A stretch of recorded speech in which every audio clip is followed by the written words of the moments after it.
Olá, eu sou o Thiago Otuki, economista do Clube FI, e estamos em mais uma edição do Clube FI Entrevista. E antes de chamar os nossos convidados de hoje, eu gostaria de deixar aqui alguns recados. Então, se você está gostando das nossas entrevistas, lives e podcasts, não deixe de fazer aqui a sua inscrição no nosso canal do YouTube. Também acesse o nosso site, o clubefi.com.br. Conheça lá uma infinidade de ferramentas e conteúdos. Também acesse a nossa área de planos de assinaturas e veja tudo que o Clube FI pode oferecer para seu assinante. Também acesse a nova área educacional, o Clube FI Educação. Então, além do tradicional curso online, você agora encontra também cursos presenciais. Então, veja lá as próximas turmas, quem sabe, na sua cidade.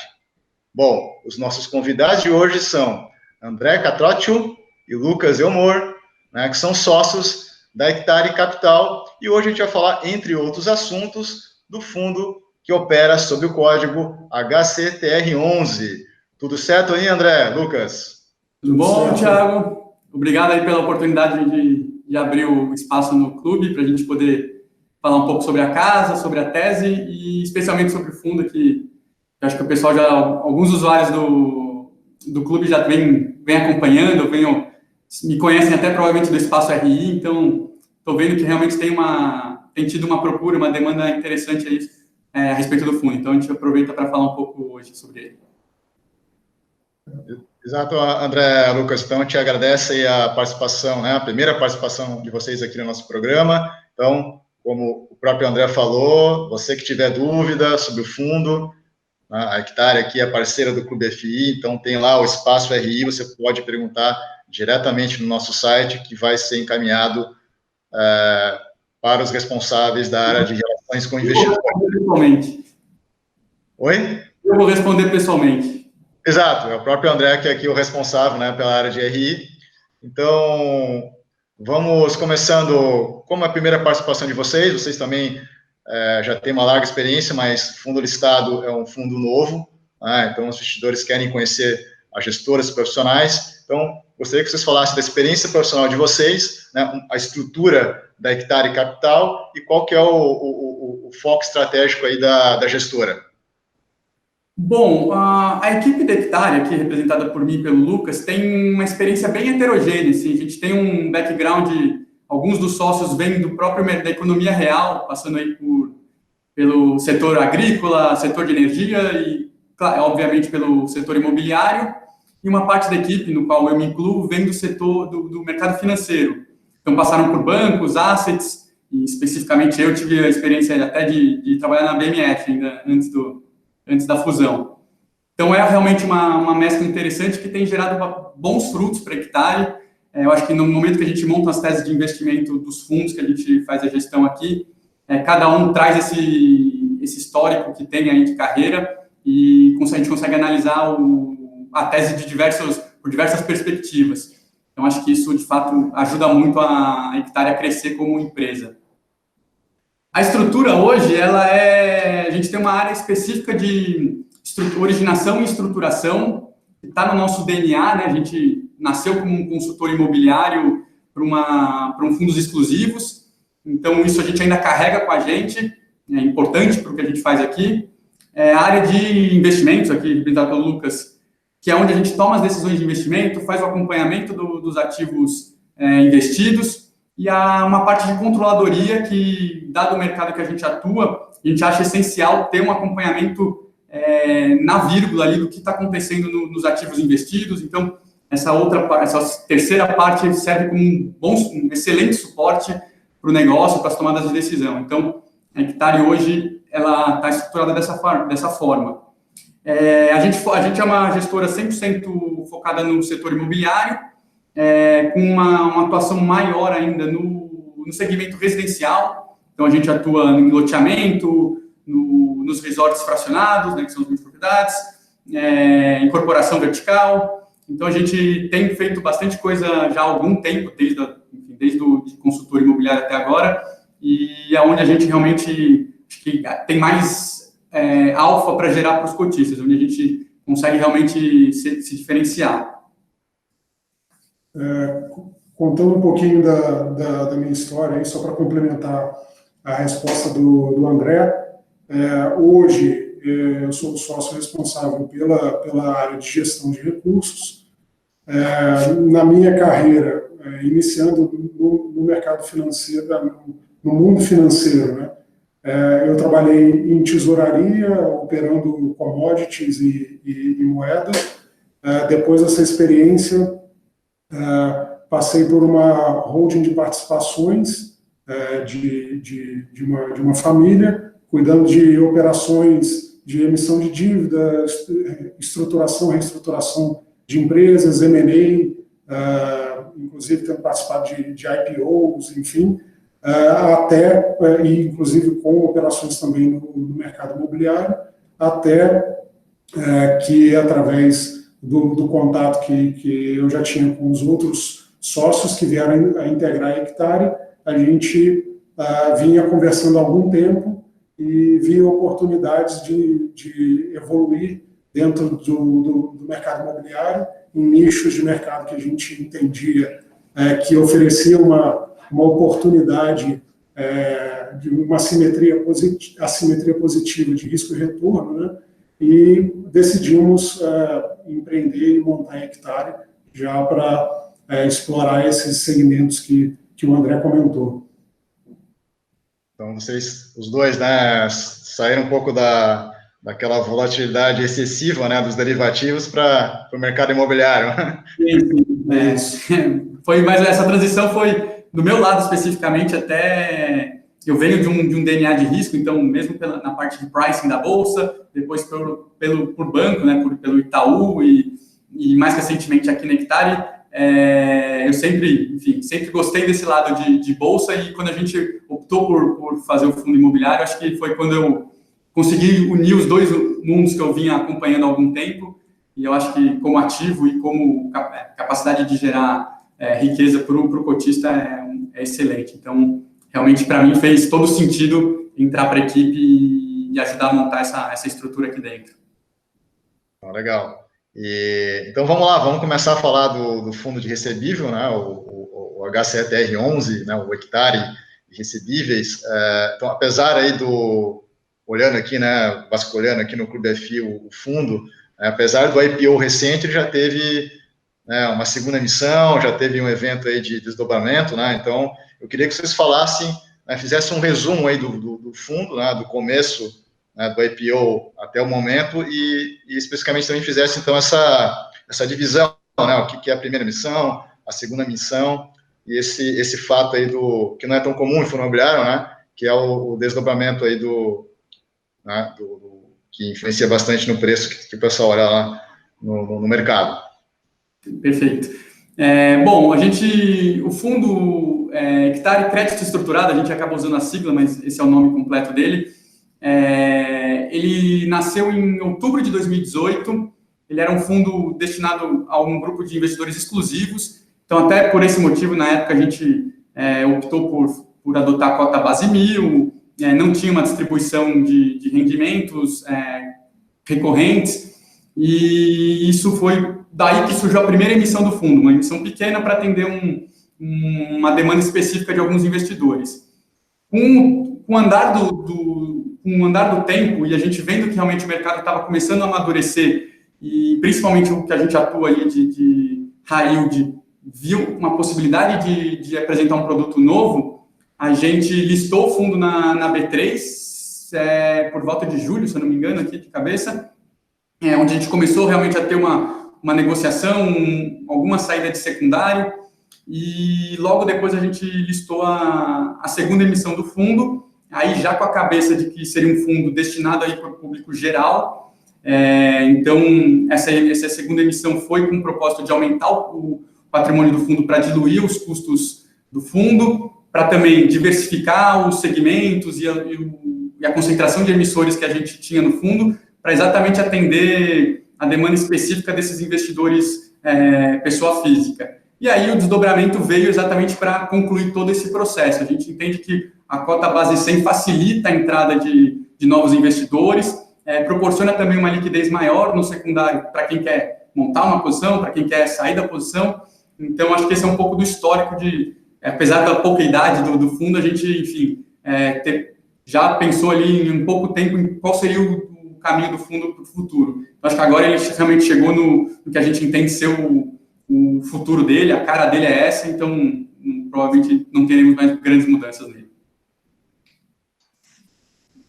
Lucas, quer falar alguma coisa? Acho que a palavra, acho que ideal mesmo, né? Como o André falou, o fundo é um fundo de crédito estruturado, né?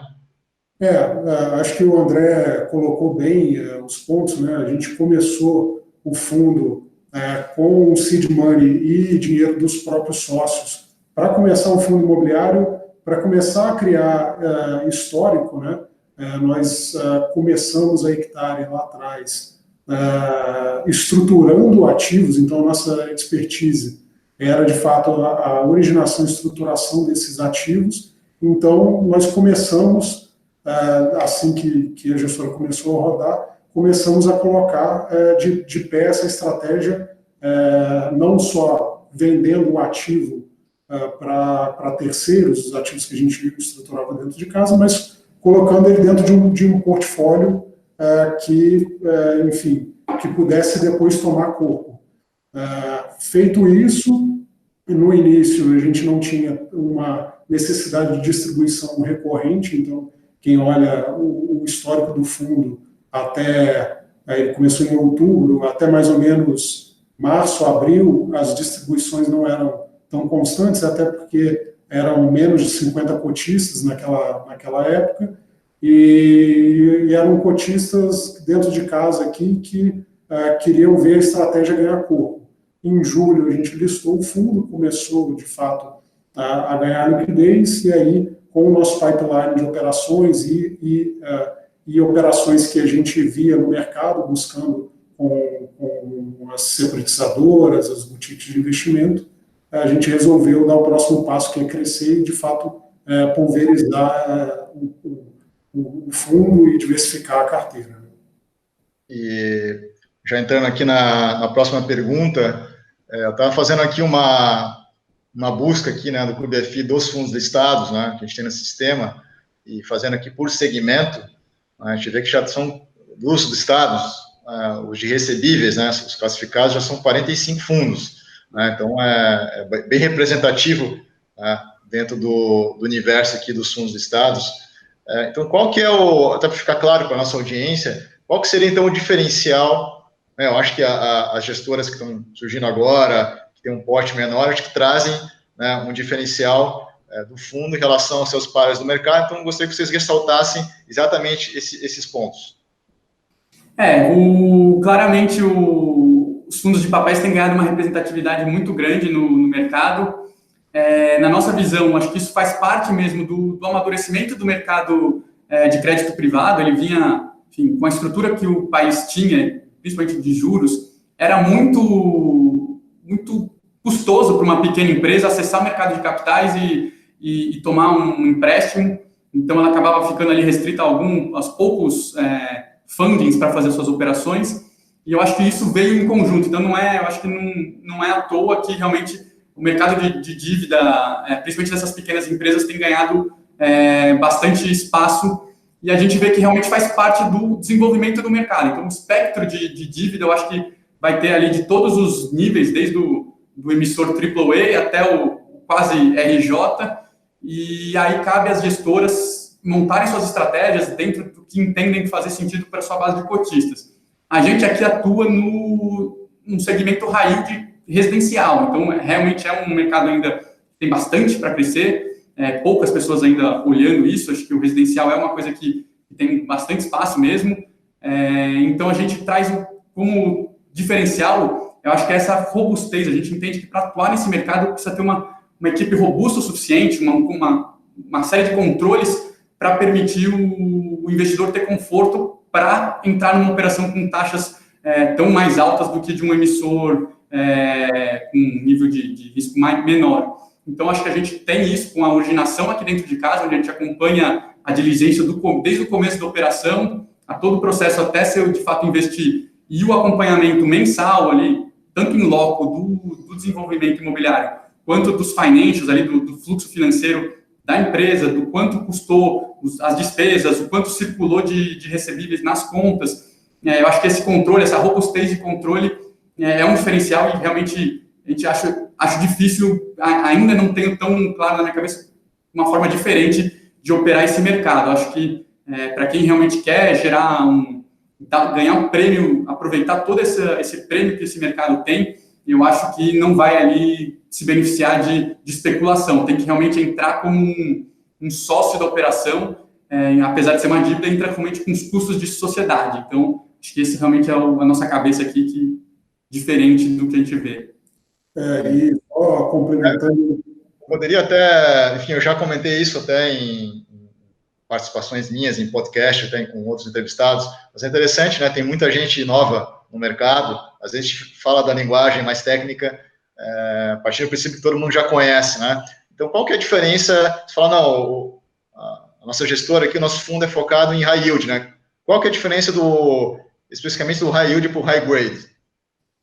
Eu acho que é importante, só complementando a resposta do André, eu acho que a gente costuma dizer aqui internamente que os ativos são high yield, mas não quer dizer que são ativos estressados, ou seja, operações que têm problemas de inadimplência ou estão prestes a entrar em default, deixar de pagar. Não, pelo contrário, a gente sempre diz que são ativos high yield de taxa, mais high grade no controle e na estruturação das operações, né?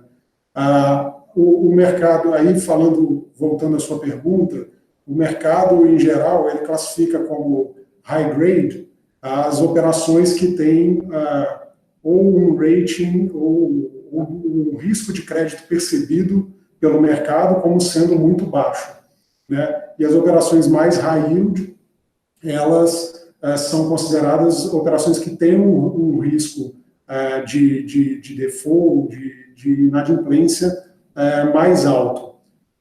Mas, dito isso, qual que é a nossa atuação, né? E acho que é aí que tem muito a ver com o diferencial e um pouco do que o André comentou. A gente busca segmentos dentro desse espectro de high yield, segmentos de mercado que são high yield porque tem muita taxa, tem prêmio para o investidor, tem rentabilidades elevadas, mas que oferecem uma segurança e garantias que no final da linha, no final do dia, são operações que têm um risco de crédito controlado, porque nós temos todo uma receita, vamos falar assim, uma receita de bolo que a gente segue para estruturar essas operações e controlar de forma que o risco de crédito seja diminuído de forma substancial e que a gente consiga entregar o retorno para os investidores. Inclusive no pós-investimento, durante qualquer alerta que a gente tenha no nosso acompanhamento, seja de atraso de obra ou de um aumento de inadimplência fora dos nossos modelos, aí a equipe de gestão já proativamente entra para atuar, seja para pensar em novas soluções, para reestruturar a dívida, enfim, tem alguns mecanismos realmente que facilitam a gente a mitigar esse risco de crédito dessas operações. Interessante, né? Quer dizer, o high yield não quer dizer que é ruim, né? Pior do que o high grade, pelo contrário, né? Ele dá um retorno maior, né? Para justificar esse risco de crédito maior, mas vocês comentaram, né? Tem que ter uma equipe realmente especializada, de olho, né? Porque uma coisa sempre brinca, uma coisa é correr risco, outra coisa é você ser um suicida, né? Assim, né? Exatamente. O importante não é, a questão toda não é o correr o risco, e sim como você gerencia tudo isso, né? Exato, e até complementando, até para trazer exemplos de empresas, por exemplo, que eram consideradas high grade há 3, 4, 5 anos atrás, várias incorporadoras, por exemplo, de capital aberto, que emitiam CRIs, e eram CRIs considerados high grade, e que, assim, vários tiveram default, tiveram problemas, desvio de recebíveis, enfim, não quer dizer também que o high grade não tem risco, né? É mais na nossa opinião, é uma visão de controle e gestão muito próxima, mais isso do que simplesmente uma gestão passiva lendo relatório ou vendo notícia no jornal. E vocês também comentaram algo que eu acho que é importante dentro do que a gente está falando aqui, da importância, né, desse processo de gestão de risco. Quando tem uma carteira de títulos que são high yield, né, que seria a ideia que vocês originam, né, quer dizer, pega desde o início, então você já logo no início já pega uma operação que também faça sentido, que vocês conheçam bem todos os mecanismos, quer dizer, não é uma outra gestora, securitizadora que está fazendo isso, que estrutura, transforma isso no recebível e vocês estão comprando no mercado. E aí, então, vocês pegam desde o início e, como o André falou, ainda tem que ter um acompanhamento constante para ver o que está acontecendo nesse processo todo, não é? Exato. E mesmo nas operações que a gente não estrutura dentro de casa, ou seja, que acessa via securitizadoras das mais variadas no mercado, esse tipo de operação normalmente é estruturado pela securitizadora via ofertas restritas e que são poucos investidores e normalmente tem um espaço para discussão da estrutura. Então, o fluxo natural, normal dessas operações é que a securitizadora traz o projeto, traz a oportunidade, mas traz assim 80% da estrutura feita. Aqueles 20% finais sempre assim, são feitos a 4 mãos com os gestores, com os fundos que estão entrando nas operações e a securitizadora. Então, a gente, mesmo quando olha operações de terceiros, a gente olha operações nesse molde, que tem um espaço para a gente propor alterações, ajustes, enfim, na estrutura da operação, que a gente gosta de dar o nosso pitaco, né? Vai ali, baseado em experiência de operações anteriores que a gente já viu, coisas que a gente já fez, acaba que vai aproveitando na nossa caixa de ferramentas aqui, uma coisa ou outra que viu em operações anteriores para as próximas. Então, é por isso, a gente gosta de estar nesse segmento, a gente consegue, através dessa experiência anterior, contribuir para as próximas e garantir que os controles estão todos sendo feitos e os players estão todos alinhados para mitigar os riscos da operação. Bom, interessante. E falando então nessas diferenças, né, do high yield e high grade, qual que é a diferença de mercado hoje de um título, falando de um recebível imobiliário, tipo, a quanto que hoje está pagando um título que está sendo estruturado agora, X% mais GPM ou IPCA, e quanto que é hoje o que está dentro da carteira em média do hectare, quer dizer, até para a audiência entender essa diferença, esse prêmio, né, entre o que seria um high yield e o que seria um high grade. Tá. Hoje, assim, a gente tem no high yield tem um espectro enorme, mas falando do nosso fundo, das operações que estão nele, o cupom médio gira em torno de inflação mais 12 ao ano.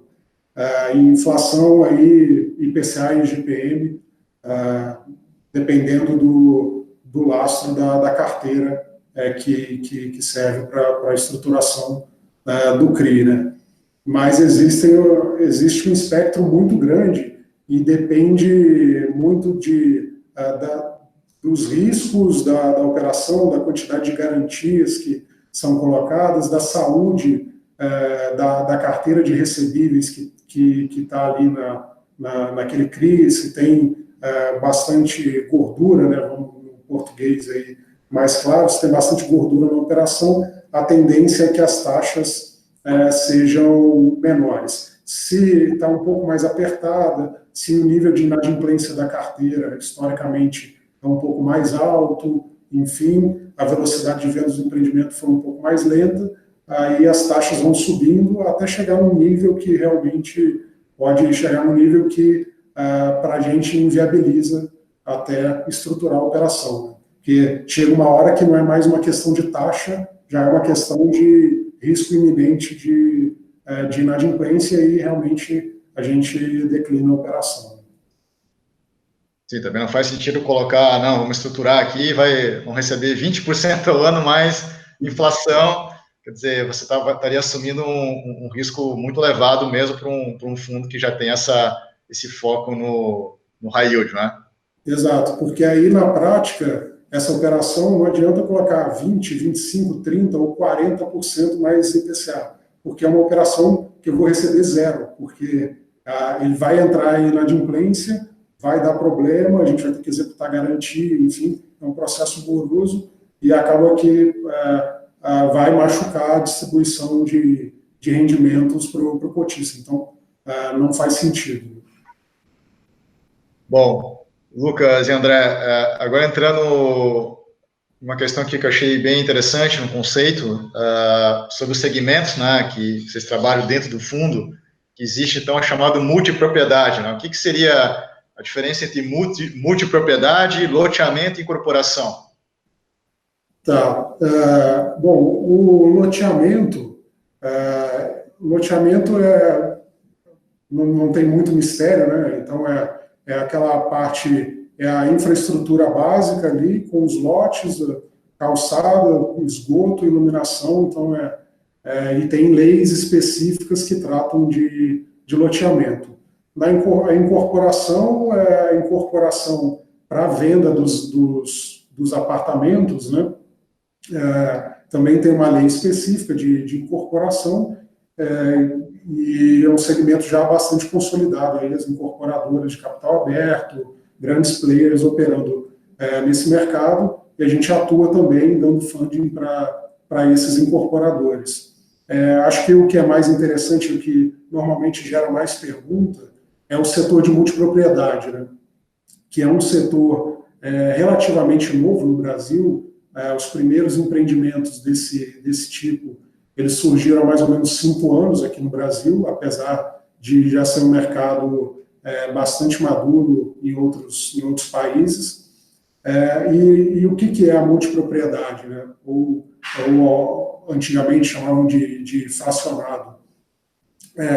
Normalmente é um resort ou um hotel que está localizado em alguma região turística, ou o próprio resort já oferece uma infraestrutura de lazer, com piscina, parque aquático, etc., que, ao invés de vender diárias, como um hotel convencional, são vendidos os quartos do hotel com a matrícula fracionada, ou seja, o comprador ele não está comprando o quarto para ele usar o ano inteiro, porque normalmente esses empreendimentos servem de segunda residência ou casa de férias, algo como isso, e o comprador ele tira férias uma vez por ano com a família e ele usa aquele apartamento, aquele quarto de hotel, né, uma vez por ano. Então ele não tem necessidade às vezes ele não tem necessidade, muitas vezes, na maioria dos empreendimentos, ele não tem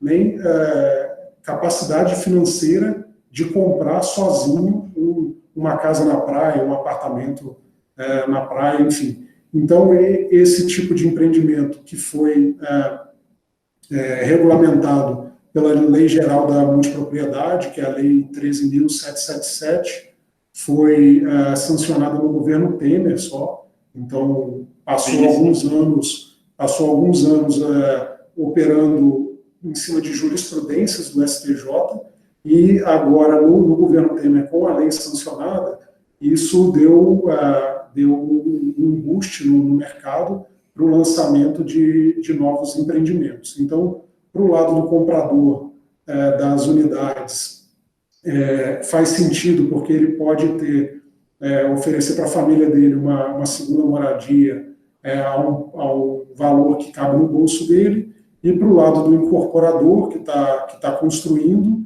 ele consegue, na média, vender o valor do metro quadrado por um preço maior do que ele venderia numa incorporação tradicional. Então, é um mercado que tem as suas complexidades, mas quando bem gerido, um projeto bem estruturado, é um projeto bastante rentável e que tem uma escassez de funding muito grande, uma escassez, desculpa estar usando às vezes alguma palavra, mas uma escassez de recursos para financiamento do setor, e apesar das altas margens dos projetos. Né?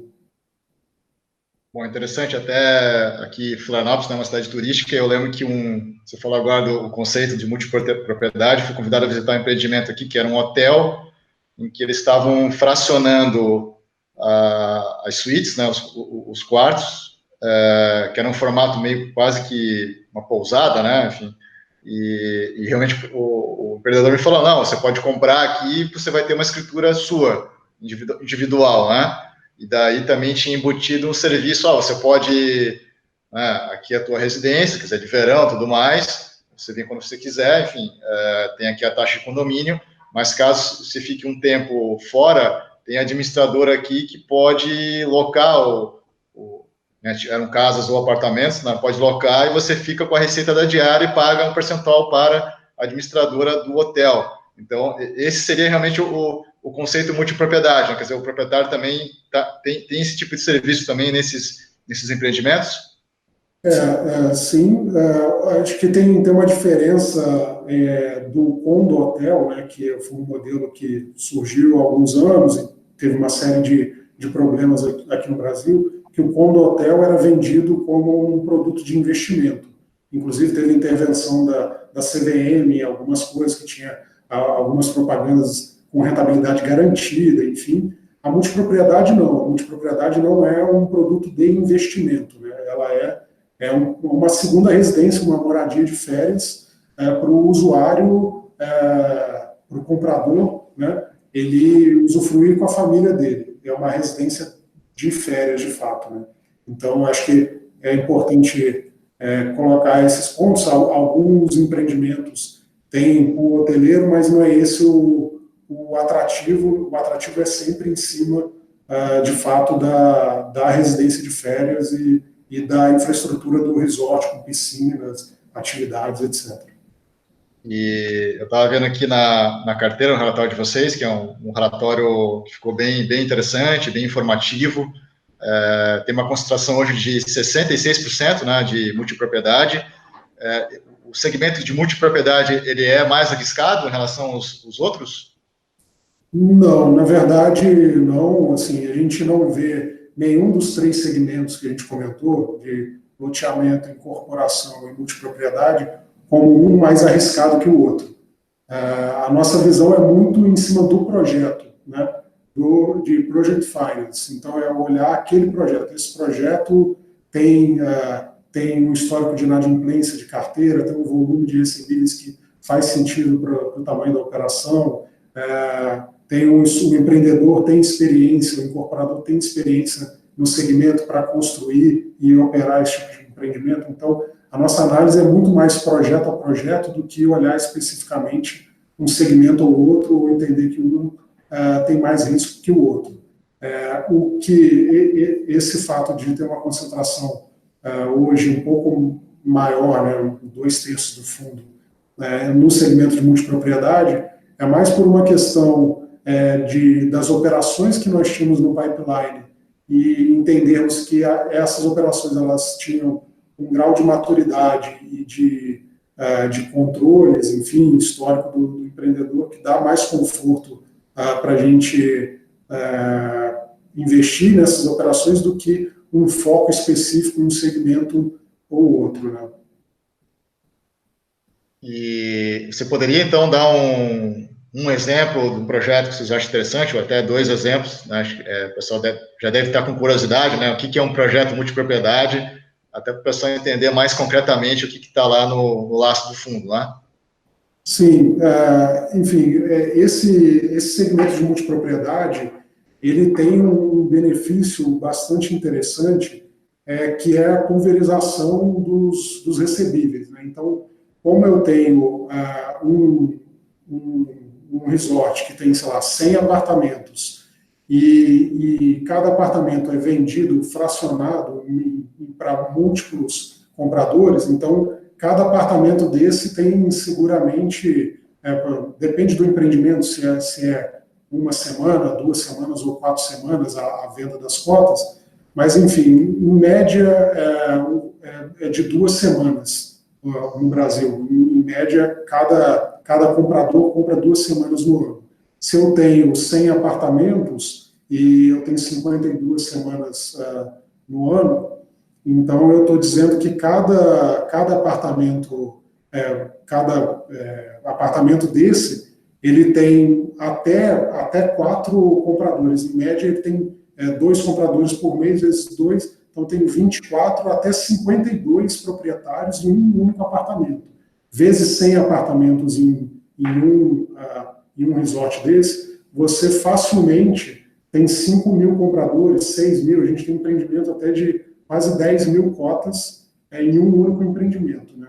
Então, quando a gente olha isso do ponto de vista financeiro, quer dizer, eu tenho uma pulverização desses recebíveis que eu tenho 8 mil compradores, por exemplo, em um único empreendimento, que para esse CRI deixar de pagar os juros e amortização dele, eu preciso assim, que tenha uma inadimplência em massa de vários compradores desses. Então, a probabilidade de vários compradores ao mesmo tempo deixarem de pagar, se o empreendimento está sendo bem gerido, a obra está avançando, ela é muito baixa. Então, é diferente de um CRI com perfil corporativo, que eu tenho um único contrato, por exemplo, um sale leaseback, um build-to-suit, que eu tenho um contrato de aluguel daquele empreendimento e é binário, né? Ou pagou ou não pagou.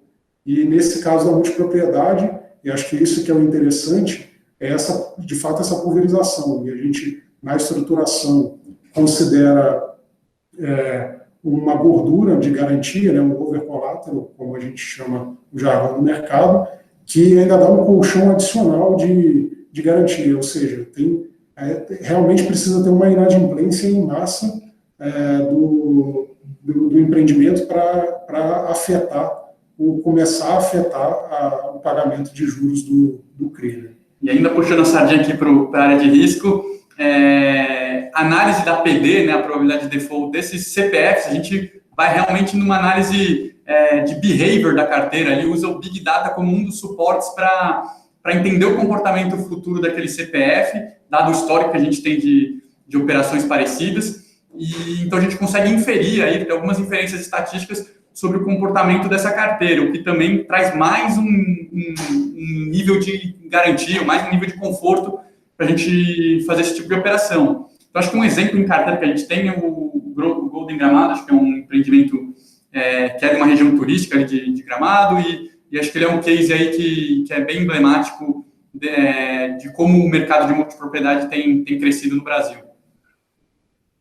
E, então, até para o pessoal poder entender essas magnitudes, né? Quer dizer, você falou algo interessante também, que às vezes é melhor você ter uma carteira que ela é classificada como high yield, mas está pulverizada em, sei lá, em 6 mil, né? Do que de um lado que, consequentemente, vai ter algum nível em todo momento de inadimplência, do que você ter do lado só ter um que é high grade, mas como você falou, é binário, né? É só uma empresa lá que está alugando um edifício, né? Que aquilo ali é o laço, depende daquele recebível, e se a empresa ficar insolvente, enfim, aí é zero, né? Realmente.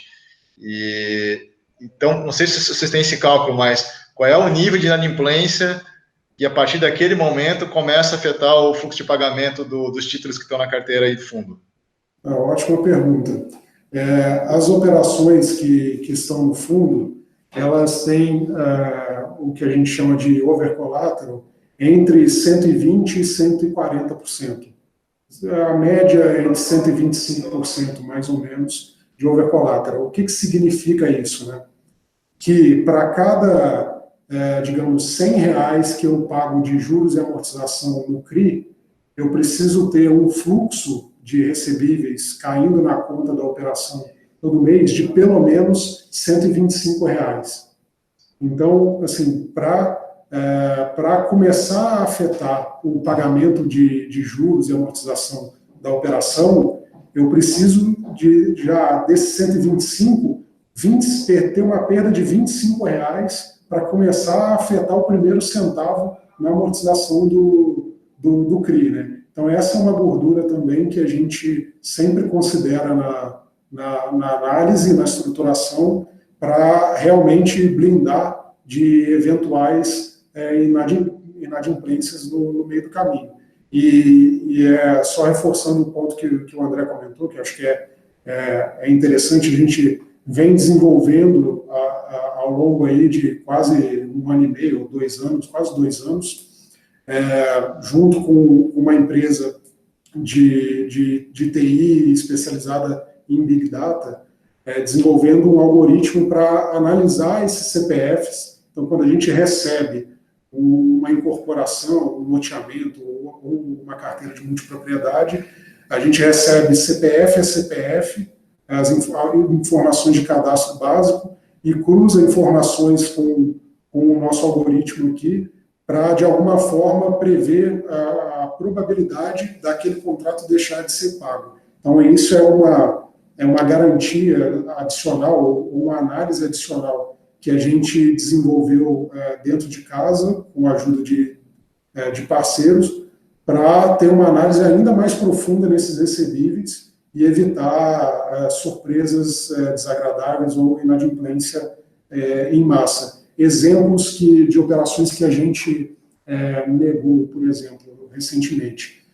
Teve uma operação que a gente viu de um loteamento em uma cidade de médio porte, e analisando a cidade, aquela cidade, a economia local dela era muito baseada em uma siderúrgica que tinha próximo da cidade. Então, tinha uma siderúrgica, alguns fornecedores em torno daquela siderúrgica e um comércio na cidade, serviços, que basicamente serviam todo aquele complexo da siderúrgica. Então, na verdade, essa era uma operação que a gente, por exemplo, negou no comitê, porque, apesar de ter vários CPFs ali naquela carteira de recebíveis do loteamento, daqueles CPFs, uma grande parte, ou se não 100% da carteira, era dependente de uma siderúrgica. E, enfim, aí, na verdade, o risco não é o risco CPF, é o risco de uma empresa, por exemplo, tomar uma decisão de se mudar de local, ou da empresa ter alguma dificuldade financeira, ter uma demissão em massa, enfim. A gente vai nesse nível de análise, colocando em conjunto análise quantitativa, olhando CPF, olhando Big Data, e um qualitativo de entender a especificidade da região, para entender que tipo de risco que a gente está correndo. Então, a análise de risco vai desde a ponta mesmo, que é do comprador, que é analisado a pessoa física, né, com um algoritmo para entender, dado aquele perfil, qual é a probabilidade de inadimplência. Então, vai se controlando, né, esse risco. E também essa análise que é interessante, né, uma análise um pouco mais na hora de entrar ou não no projeto, né.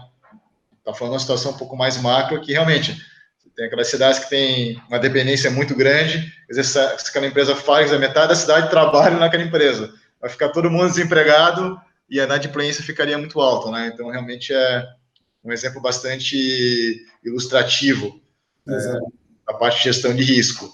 E vocês, o projeto do fundo é sempre estar com lastro residencial ou ele pode abrir o leque para outros tipos de lastro? Por regulamento, a gente não tem uma restrição ou uma exclusividade de atuar só nesse segmento residencial.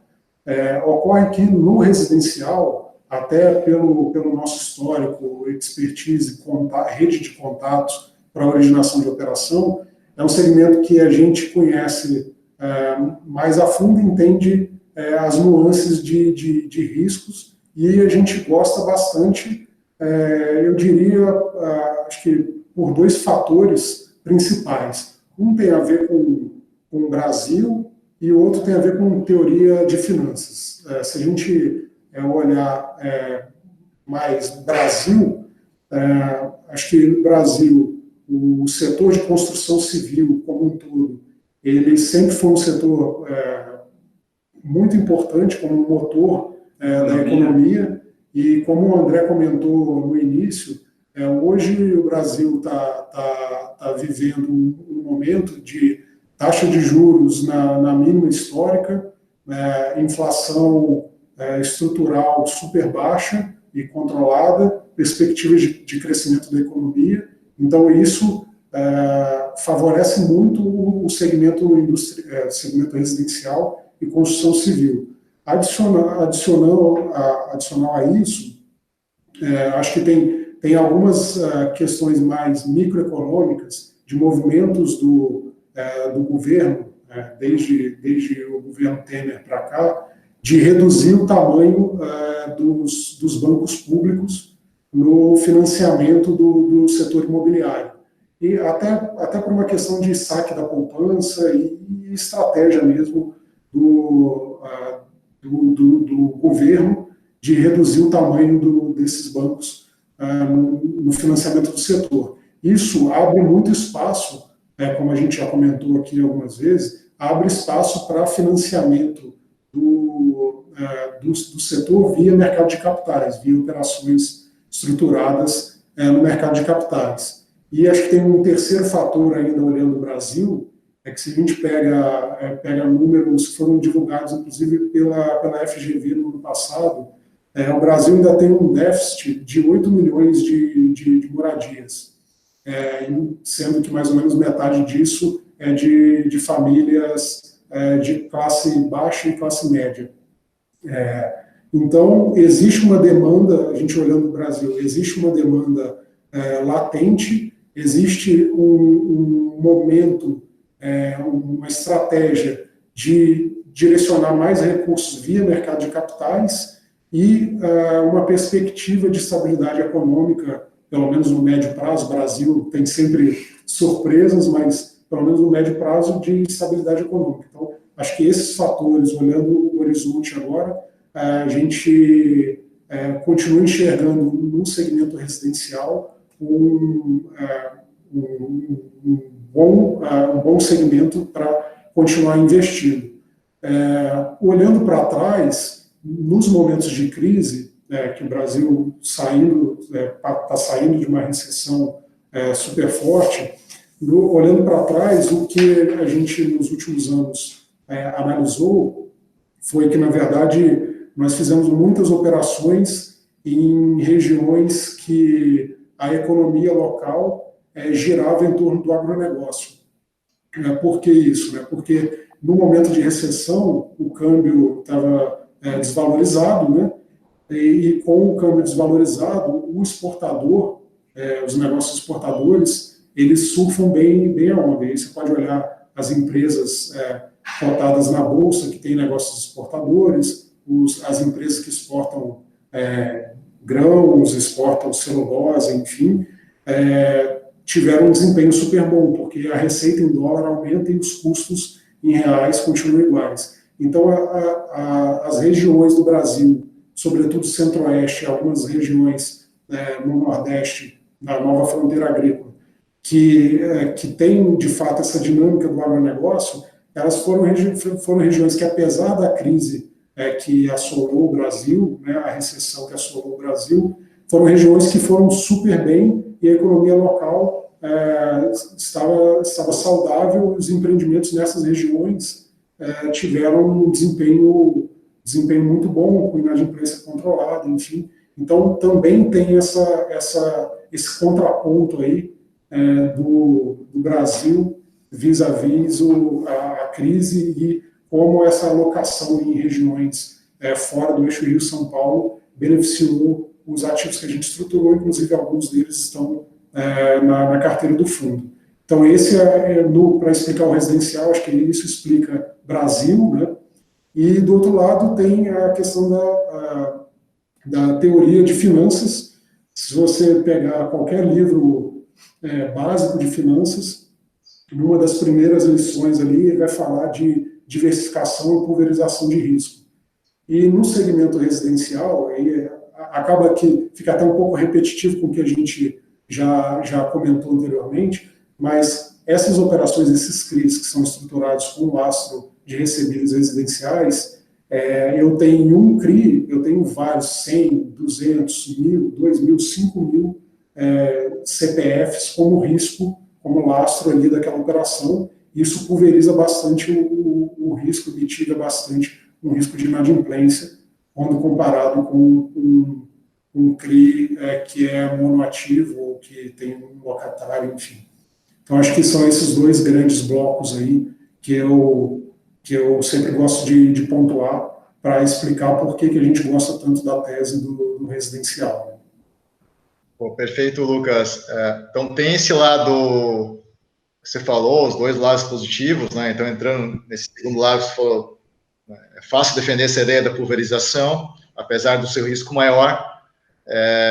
Mas quando eu trabalho essa ideia aqui de ter imóveis Brasil afora, sempre tem a questão da dificuldade geográfica a distâncias, né? Então, como que gerir essas operações pulverizadas que com grande distribuição geográfica? Olhei ali no relatório de vocês têm uma grande quantidade de estados brasileiros essas operações, né? Então, como que a equipe trabalha nesse sentido? Quer dizer, é mais difícil isso para vocês, não é? Sim, é mais difícil, como eu comentei no início, não é uma gestão que a gente fica sentado aqui em São Paulo lendo os relatórios ou lendo notícias do jornal. Então, de fato, o time viaja bastante, a gente roda bastante aí o Brasil todo, de norte a sul, né? Então você pode olhar no nosso relatório lá, a gente faz questão de abrir essas informações e mostrar onde estão os estados, onde estão os compradores, que são lastros desses CPFs, que são lastros das operações. Então é uma gestão que dá mais trabalho, a gente viaja bastante e a gente tem parceiros que nos ajudam também a mitigar alguns pontos, né? Acho que a gente, na análise das operações, a gente considera 4 pilares principais no início, antes de levar para o comitê de investimento. Então, falando rapidamente do que a gente considera de fatores, né? O primeiro pilar é a viabilidade comercial. Então, a gente está falando de empreendimentos que às vezes estão com 50% vendidos, 60%, 70% vendido. Então, a gente avalia se o produto que está sendo oferecido, o preço, o tamanho do apartamento, quantidade de quartos, enfim, se aquele produto está adequado para a demanda da região. E para isso a gente usa pesquisa de mercado, entrevistas com pessoas, com locais, para entender como funciona a cabeça do comprador naquela região, né? Isso é um fator importante que a gente leva em consideração. O segundo pilar é viabilidade jurídica, ou seja, sempre tem um advogado, um escritório de advocacia contratado na operação para fazer uma diligência tanto do projeto quanto dos sócios do empreendimento, da incorporadora, e os sócios até a pessoa física, para entender se o projeto possui todas as aprovações que a prefeitura local exige, que o governo estadual exige, se tem algum problema, alguma questão ambiental, o Ministério Público, se tem algum problema com os sócios, de ter algum problema de lavagem de dinheiro, enfim, tudo isso a gente mapeia, e se tiver algum risco grave nessa diligência, a operação é abortada, né? A gente para no meio, que são riscos que a gente entende de risco financeiro, de quantificar a probabilidade de inadimplência. A gente não quer correr risco jurídico nas operações. Um terceiro pilar que é super importante e tem muito a ver com a visita no local é a viabilidade técnica. Então, a gente contrata empresa de engenharia especializada para fazer a análise dos projetos, para entender se o projeto estrutural, arquitetônico, enfim, atende às especificações, se não tem nenhum erro de projeto, erro de cálculo, e também validação do cronograma físico-financeiro do projeto, para entender se não tem nenhum valor que está acima do que deveria ou abaixo do que deveria, enfim. e esse engenheiro que faz esse laudo inicial, depois, quando a operação é aprovada no comitê, esse engenheiro ele faz medições periódicas na obra para atestar que o que foi transcorrido ali naquele período de tempo do cronograma foi de fato realizado. E a gente recebe as informações do incorporador e tem uma visão técnica, mais uma vez, a nossa cabeça que é financeira, a capacidade de criticar tecnicamente a evolução da obra, precisa de um engenheiro civil especializado no segmento, né? E aí o último pilar é a viabilidade financeira, e aí dentro de casa aqui, com um cenário de estresse, puxa, o que acontece se a inadimplência aumentar, até quanto o empreendimento aguenta de inadimplência, o que acontece se tiver um distrato, se algum comprador devolver o apartamento que ele comprou, enfim, a gente faz todas essas análises estressando ao máximo para ver até onde o empreendimento aguenta. Então, usando esses quatro pilares, mais conhecimento histórico, governança do incorporador, a gente consegue aprovar em comitê.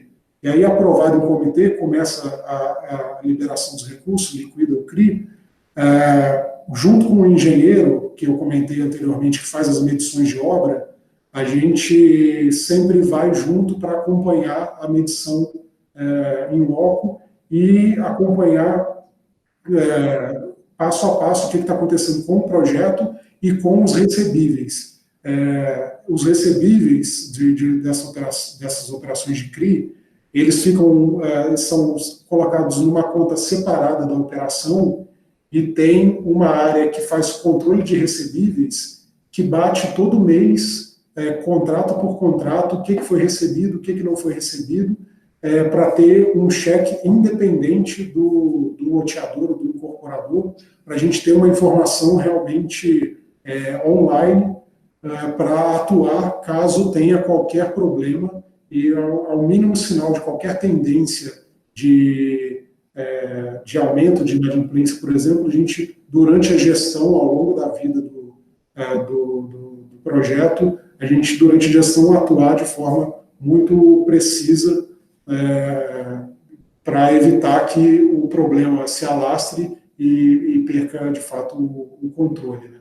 Tem um caso interessante, que na verdade nem está no fundo, no HCTR11, mas um projeto que a gente estruturou anteriormente, teve um empreendimento que a gente notou que a inadimplência começou a subir. Era uma inadimplência controlada, dado o perfil do empreendimento, e aí começou a subir. Subiu 0,5% no primeiro mês, aí subiu mais 0,4% no segundo mês, aí a gente já atuou no segundo mês para entender o que estava acontecendo. E aí tinha uma questão específica com a prefeitura local, que teve uma troca de governo, e aí o governo, a troca de prefeito, tinha pedido algumas exigências do projeto, atrasou a obra, os compradores estavam ficando insatisfeitos, e a gente atuou sinalizando isso, e foi rapidamente corrigido, e o nível de inadimplência, 4 meses depois, já tinha voltado para os patamares anteriores. Então, esse é um exemplo de como a gente atua para evitar que o problema degringole e fuja do controle. E, Lucas, você comentou então em outros projetos, né? Quer dizer, vocês têm possivelmente outros veículos de investimento, né? A gente já está aqui chegando na parte final da entrevista, então vocês falassem também até olhando, né, o possível futuro aí da gestora, né, com outros tipos de fundo, né? Então, tirando esse fundo de Estado, né, crédito estruturado, quais setores vocês também trabalham, e se os fundos de tijolo, né, principalmente que vocês têm aí na Hectare?